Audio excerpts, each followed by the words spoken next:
viewers, welcome to CEC lectures. I am Dr. Preeti Takwani. I am from Department of Computer Science, Arabic College, University of Delhi. So presently we are learning the series of operating system concepts, and the module which we are going through presently is about the deadlocks. And in our previous lectures we have seen what is deadlock and what are the kind of necessary conditions in order for deadlock to occur, and also we have seen one important concept which helps us in handling the deadlocks is the resource allocation graph. This is what till this point in terms of deadlocks we have seen, and our today's agenda is how are we going to deal with the deadlock. So let us begin with dealing with deadlocks. So basically, as you have understood by this time that deadlock is actually a kind of we can say a critical problem. Now how a system or how an operating system or how a user needs to not user but a programmer needs to, application developer needs to deadlock, that depends upon how do you want to tackle it. So for example, we have three ways in order to deal with a deadlock problem. So the first way is we need to kind of use a protocol in order to prevent or avoid the deadlock, so that we want to ensure that the system will never enter in a deadlock system.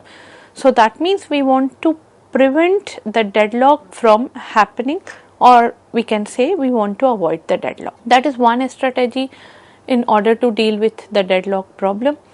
Another idea could be you allow system to enter in a deadlock state, then you detect the deadlock using some tools which are available for deadlock detection, and then you plan the strategy to recover from the deadlock.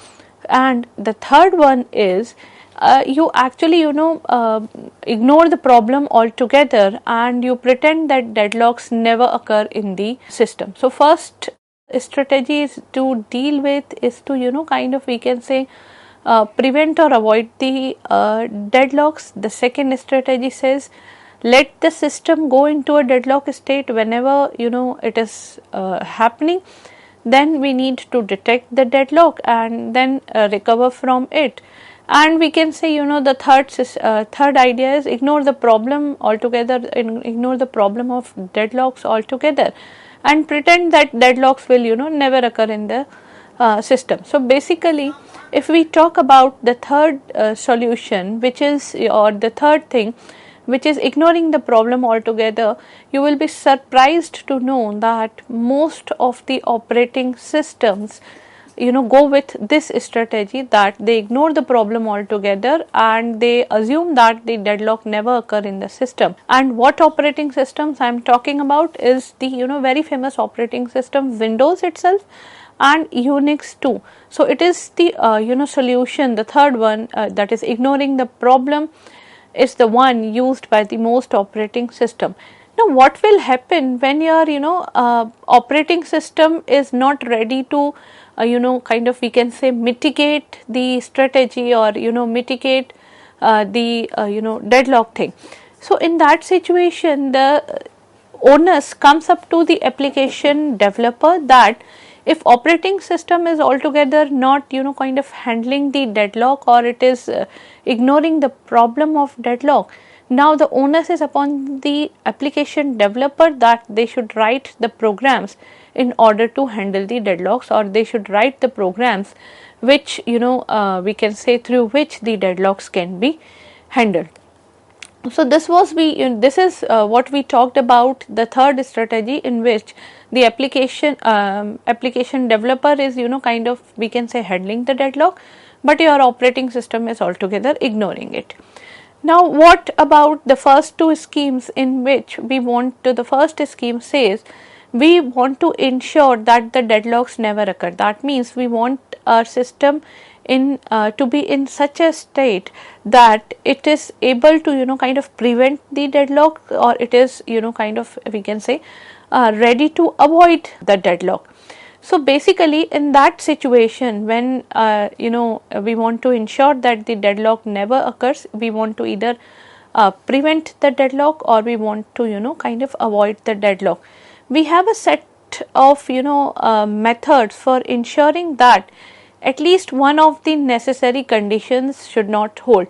So if we want to avoid the deadlock, we have already seen in our previous lectures that there are 4 necessary conditions for deadlock to occur, and now we don't want the deadlock to occur. That means we need to ensure that at least one of those necessary conditions should not hold. And what those necessary conditions were?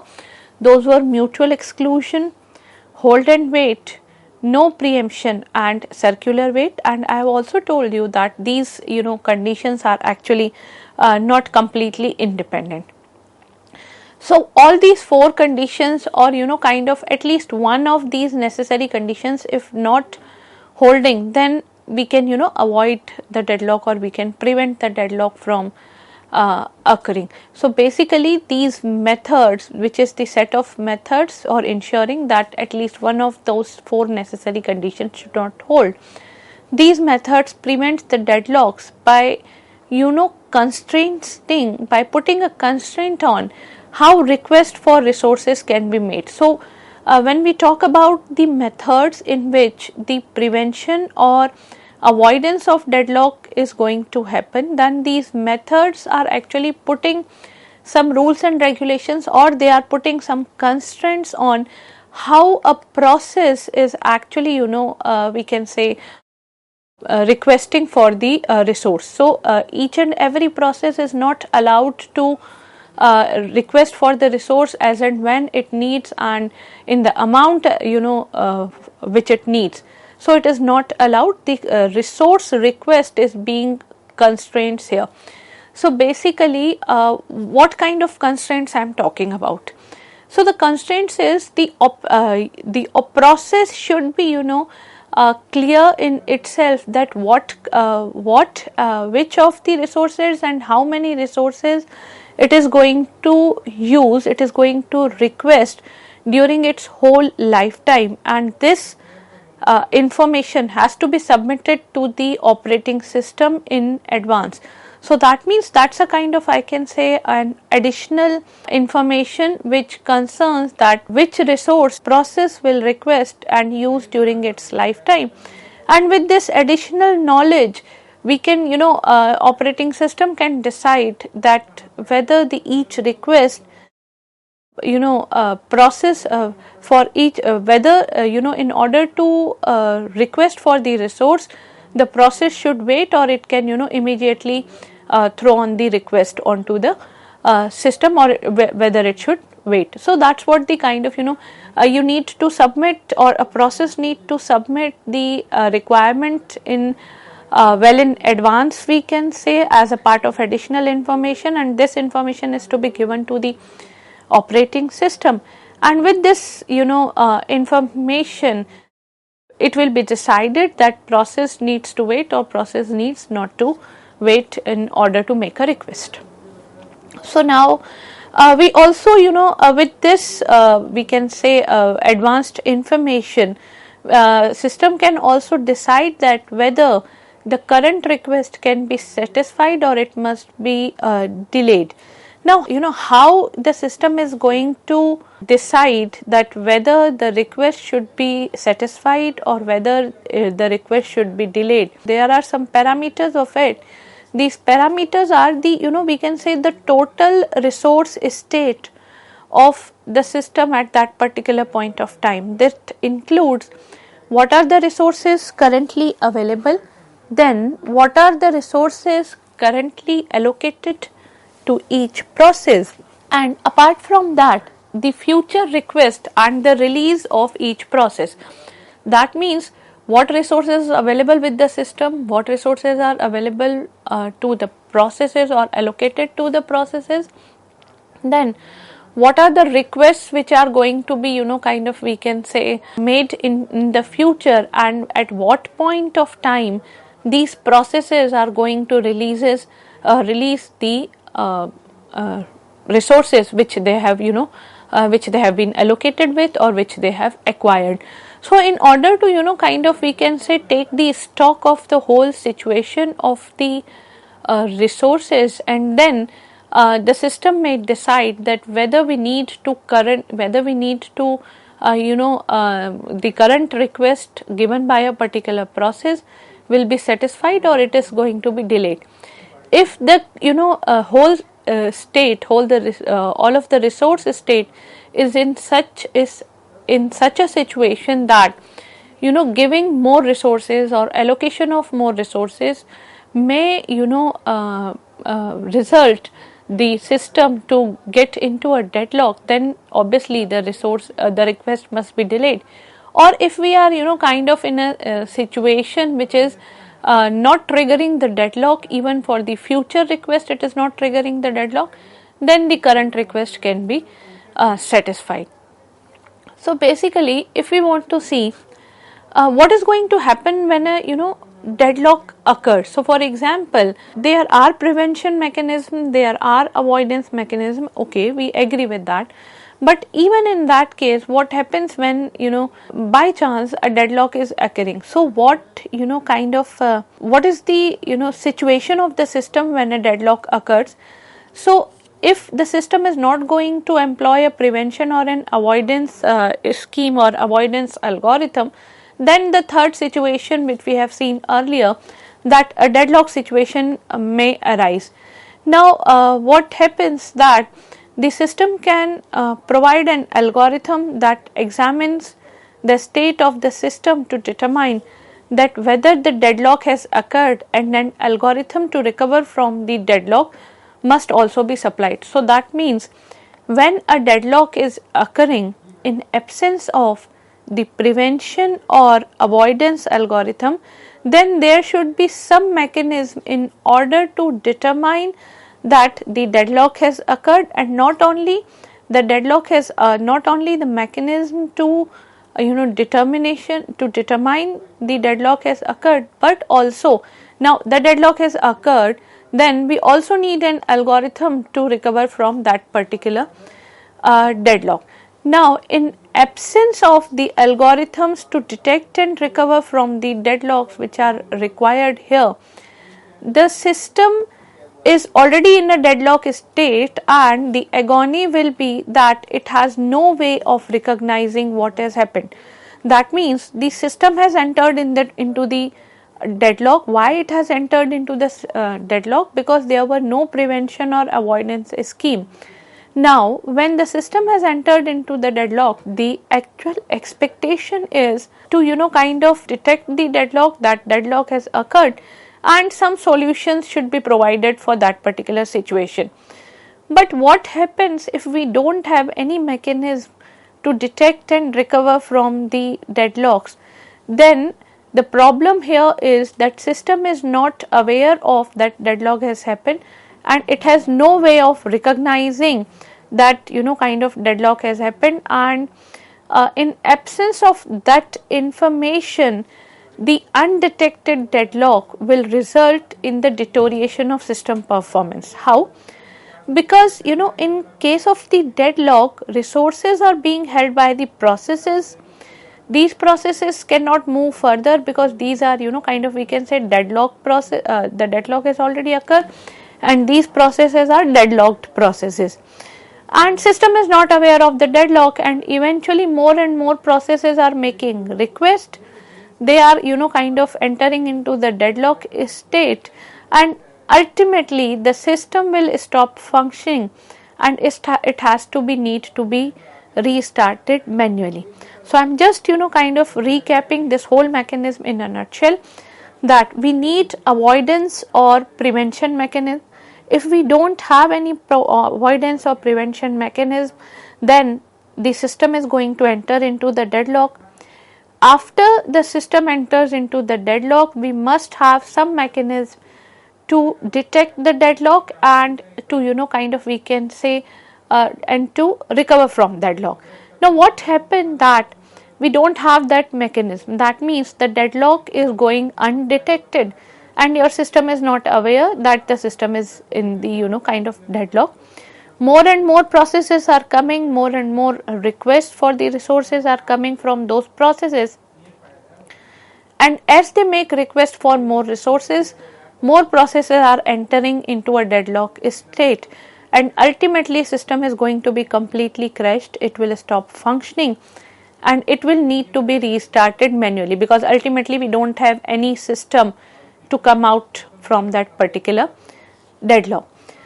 Now, is it, if we think about it, is it actually a kind of logical, or we can say, is it a viable approach to the deadlock problem? Sometimes it seems that no, this should not be the approach in order to kind of handle a deadlock, but this is the we can say mechanism, or this is the process which is used by most of the operating system. As I have told you earlier, that Unix and Windows are using this problem, that they are not going to kind of we can say having any extra mechanism in order to prevent or avoid the deadlock. They allow the system to enter into the deadlock. Initially they assume that there is no deadlock situation. So basically, although it's not a very viable approach to the deadlock problem, but it is being used by many of the popular operating systems, we can say. Now, why these operating system engineers or these operating system manufacturers have taken this path of completely ignoring the deadlock state? Now, there is a kind of we can say a very solid reason behind that, because deadlock is something which is kind of an infrequent process. In many systems, deadlocks occur infrequently, and what could be the kind of we can say a popular or logical frequency of deadlock occurrence is, let's say, once per year. Now, in order to prevent this activity which is happening only once per year, we are going to kind of employ some mechanism for prevention, for avoidance, or for detection and recovery. If we are going to provide these mechanisms, these must be used constantly.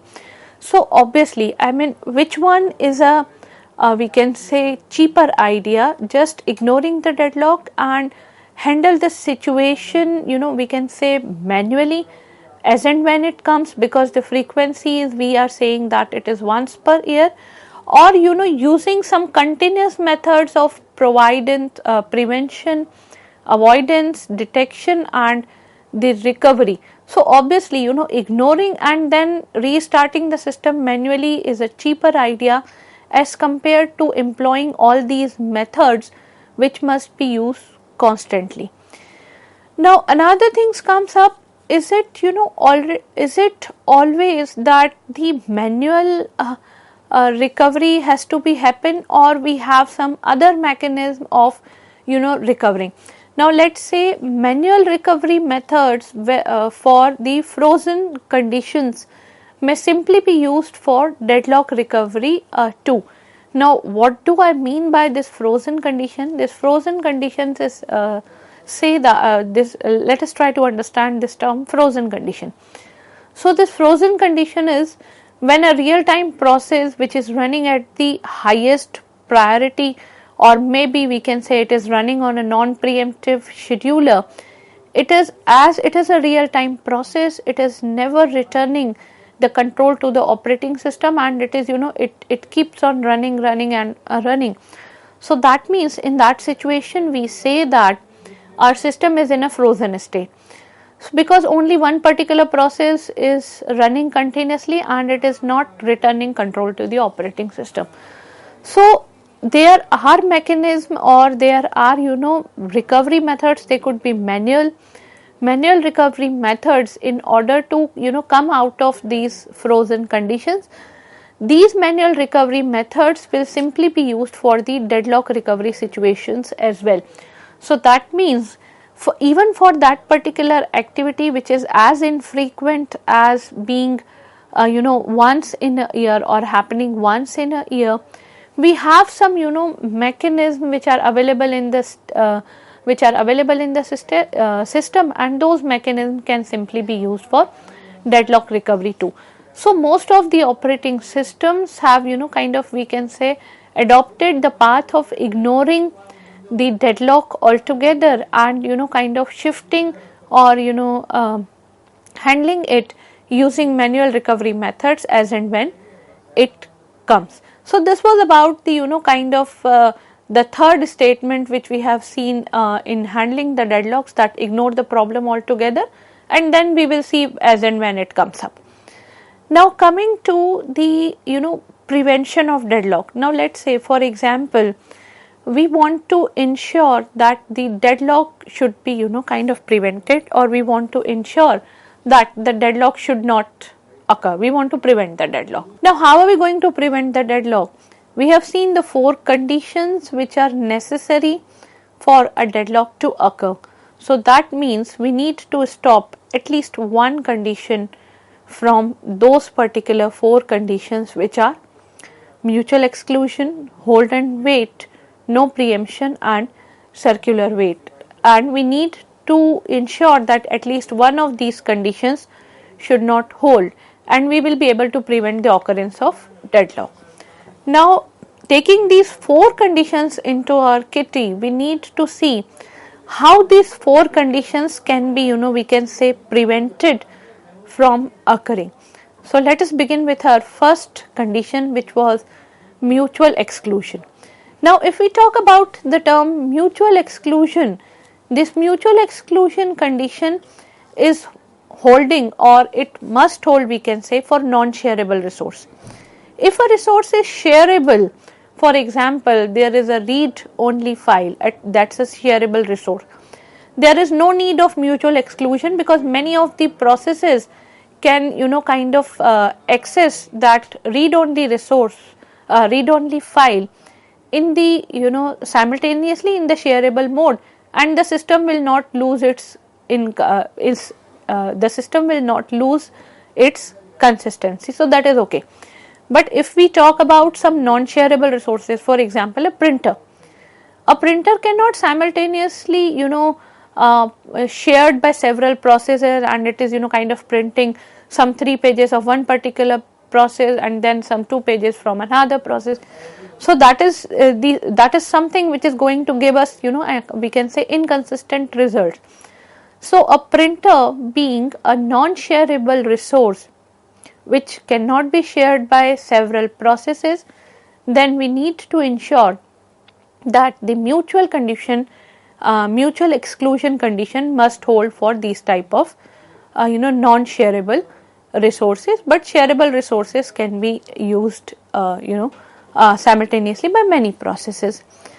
Now for example, if we are talking about a shareable resource, as I have given an example of a read-only file, a process never needs to wait for a shareable resource. In general, we can say that we cannot prevent deadlocks by denying the mutual exclusion condition. So this is not, possible that we should deny the mutual exclusion condition altogether and we will be able to prevent the deadlock. No, because some resources will be in the non-shareable mode, we can say, or there are some resources in the system which are intrinsically non-shareable, and with non-shareable resources the situation of mutual exclusion is going to occur. So we cannot, kind of prevent this condition from occurring.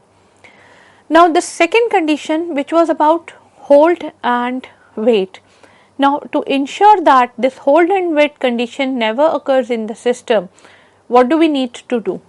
We need to guarantee that whenever a process requests a resource, it does not hold any other resource. So for example, let's say we see that there is a process P1 which is holding, let's say, a tape drive, and it is also asking for a printer.